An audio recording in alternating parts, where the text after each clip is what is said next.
Hello, my name is Jim Downs, and I'm a field specialist in forestry for Ohio State University Extension. Today I'm on my tree farm located in Rockbridge, Ohio, in the southeastern part of the state, to introduce what I believe to be an important up-and-coming non-native invasive species. And this is Amur Corktrees. Now, Amur Corktrees, as I indicated earlier, is not native to the United States. Rather, it comes from southeastern Russia and northern China. This was originally brought to the United States primarily as an ornamental planting, and in areas of the state where we have seen this to be ornamentally planted, we do find it readily escaping out into the woods, taking over our natural areas and forests. Amur Corktrees is an oppositely branched tree, has pinnately compound leaves. Normally it is going to have somewhere between 7 to 13 leaflets per leaf. The margins of the leaf, or the edge of the leaf, are finely serrated, almost look like they are not serrated at all, but on closer inspection you will see some very minute serrations along the edge. The leaves will turn normally a very bright yellow color in the fall, and actually one of the easiest times of year to pick them out of the woods is in fall. They are a distinctly yellow color compared to most of our native vegetation.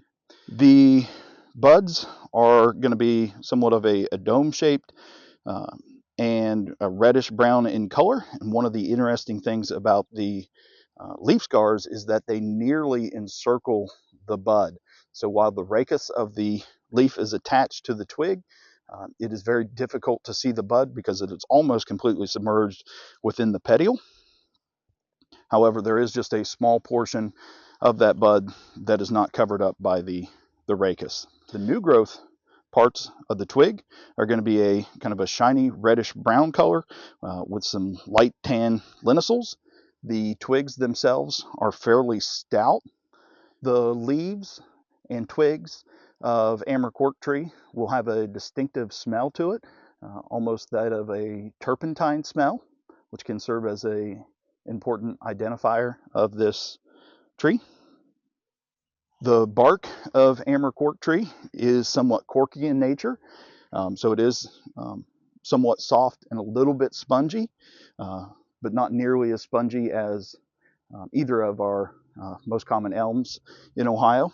One of the best indicators of Amur Corktrees is if you look at the inner bark of the tree, you will see a very bright yellow color to that inner bark in that cambium layer. Where we will see Amur Corktrees growing is in disturbed areas.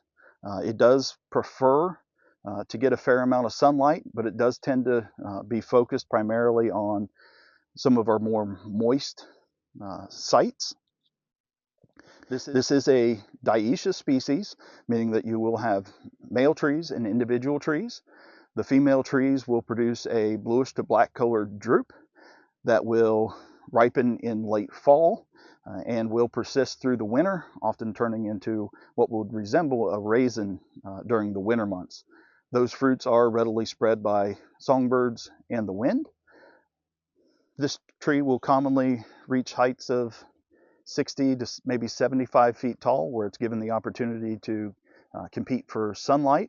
Oftentimes, when it is growing out in the open sunlight, it will produce a wide dome-shaped crown.